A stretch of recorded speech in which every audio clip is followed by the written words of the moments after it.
Hey guys, my name is Bina Walker and I'm a mom of 5. We homeschool. We live in Houston, Texas. And I like to come on here, share videos about homeschooling, curriculum, momming, wifing, all sorts of things. And anyway, welcome to my channel. Like, subscribe, do all the things. And today I'm going to kind of talk about what we're doing and just like a life update and what I'm going through with grief and everything else and kind of what's been helping me. I feel like a lot of homeschool things that we're doing right now and just how life is based on how I'm feeling with grief and everything else.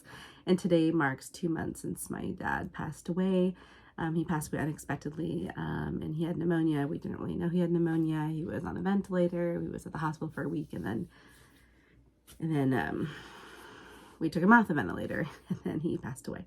So grief is hard, and grief with my kids is also hard. And so we got some books. I can link the homeschooling grief video here, and we talk it through. We process it with all the kiddos, and especially for me as the mom, the adult, the teacher, it's when you're homeschooling, you're not just like, okay, I'm wearing the teacher hat right now. You're your mom, teacher, and everything all at the same time, right? And so there are days where I realize, you know what, I had this whole thing planned for the whole year. We just need to close it up and save it for the next year.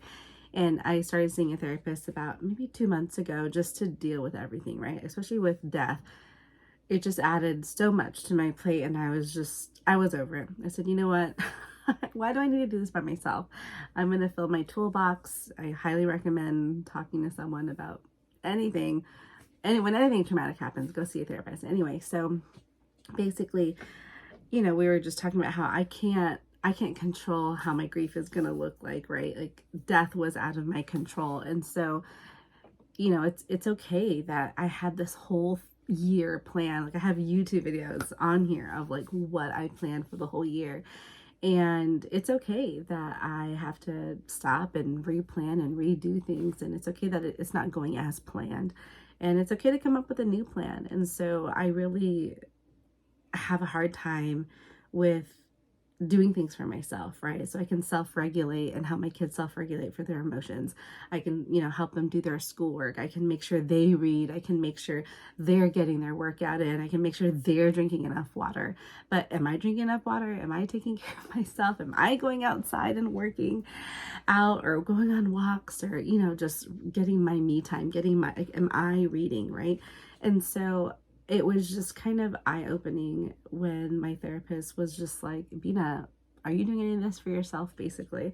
And so it made me stop and want to just reflect on, everything that we're doing for homeschooling. And so for morning time, I had, our devotional, our Bible, our prayer, our feelings cards, and then like 3 different read alouds. And then I would then follow along with our loop subject.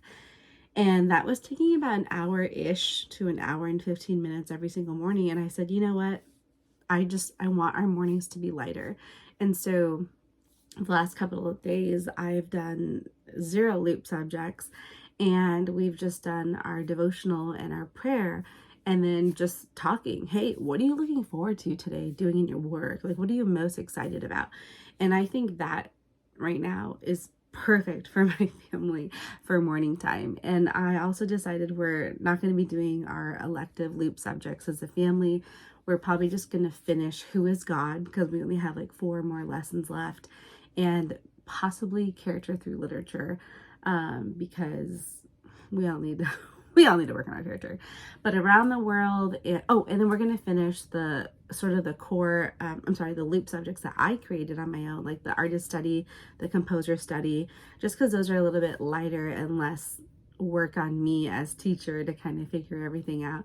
And I believe I'm not doing the saint study anymore. I'm not going to do the hymn study. I'm also not doing Seasons of Field. I'm just going to start that next year. And Around the World, Part 1 from Beautiful Feet Books, I'm also going to start that next year.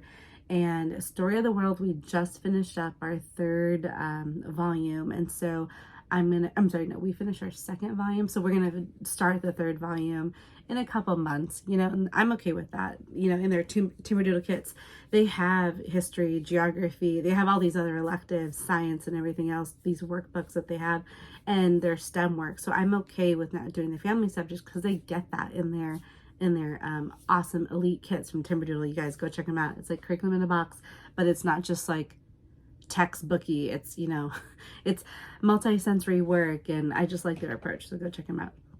But anyway, so I have been doing some things for myself because I went to the doctor, and I'm apparently when you get older and you just sit there, you are going to be pre on a lot of things, right?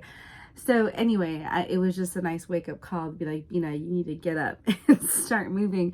Before I had kiddos, or even married, before I was married, before they had anything, I was, working out like every day. I would do kickboxing, I would do step aerobics, and I would go weightlifting with my friend, and with my other friend, we would go hike up Tiger Mountain, and it was so fun in Washington State. And I was always moving like every day. It was just, we were out and about, and it wasn't like a Texas slow walk. Like we walked fast everywhere. And so I'm reading this book called 52 Ways to Walk on the 1000 Outside Instagram shared this, and I said, you know what, I'm gonna buy this book because this year I want to read more physical books and spend more time me literally sitting down to do it. And you guys, it has completely been so inspiring, and I highly recommend it. For instance, it's 52 ways to walk because 52 weeks, so every week you read a chapter. And one of the chapters was like, okay, you go on a 12-minute walk and you're igniting 588 metabodies in your whole entire body. And just all these different benefits of walking within the first hour of you waking before you actually put anything into your body.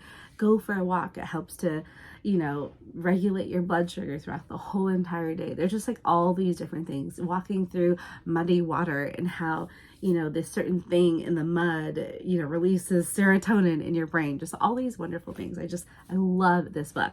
And so now, instead of scrolling when I'm waiting at the doctor or scrolling when I'm waiting at ballet, I'm bringing this book with me to physically read, and it's really good. I really recommend this book. So every morning I've been trying to go out, and I think for me, because and my husband are both like this, we just feel like, okay, if I'm not doing it for 1 or 2, 3 hours, or if I'm not doing it to the absolute, fullest, then I might as well not do it at all. And I think a lot of people struggle with this as well. And so for me, I'm trying to tell myself, okay, if I can fit in 5 minutes, if I can fit 10 minutes, if I can fit 12 minutes, let's do that. And so I've been aiming like, okay, I just need to do quick 12 minutes. I will be right back. And I can manage that. And so for every day I've been doing like 2 to 3 to 4 12-minute spurts. And that's been so amazing for me because it's hard for me to leave. Especially when you're the primary homeschool teacher, to leave for like 1 or 2 hours to go work out every day. Like, who has time for that with 5 kids? And so I've been taking the kids with me. We've been, riding bikes, and we got Samuel and Jim a new bike. And also, we've been selling cookies. If you guys are friends and family with us, you know what kind of cookies we've been selling. And so we're going, walking. We're outside for like 2 hours selling cookies. And so I've been really excited that we're getting more active. And I think that really helps, obviously, with my mood and just dealing with everything. And one thing I really love is my dad, when I was younger, he would garden a lot. And so and he would be outside a lot, just doing things and around the house. And so I just feel like it's another way to honor my dad. In a couple weeks, well, maybe like 1 or 2 weeks, we're going to start, purchasing all of our books and kits for the next year. And Abigail's so excited to finally be in middle school, and her kit has so many fun things. I think she's building like a White House replica out of these like mini little blocks. And then there's another typing series. We do typing for kids for 3rd grade, and then they do practice for 4th grade and 5th grade when they're doing their writing work and their jump in for 5th grade. Abigail does. And so for 6th grade, she's excited to get that as well. And then I believe she's also doing Mazdas and Matthew C. She's getting a new math set for 6th grade, and it's just kind of fun to start getting some new things. And John Matthew is really excited to get his kindergarten work, and Samuel is finally now seeing John Matthew working through his old works, and so he's like, oh my goodness, I remember that, I did that. And so this will be, we're finishing up our 3rd year homeschooling, we're going on to our 4th, and I was telling one of my friends the other day, like, our 1st year we're just trying to figure it out. Our 2nd year, okay, we're kind of surviving. We know what we like. We know what we don't like. Then your 3rd year, you're like, okay, I think I've figured it out. I know the learning styles, and let's take some things out. I know what I want to do.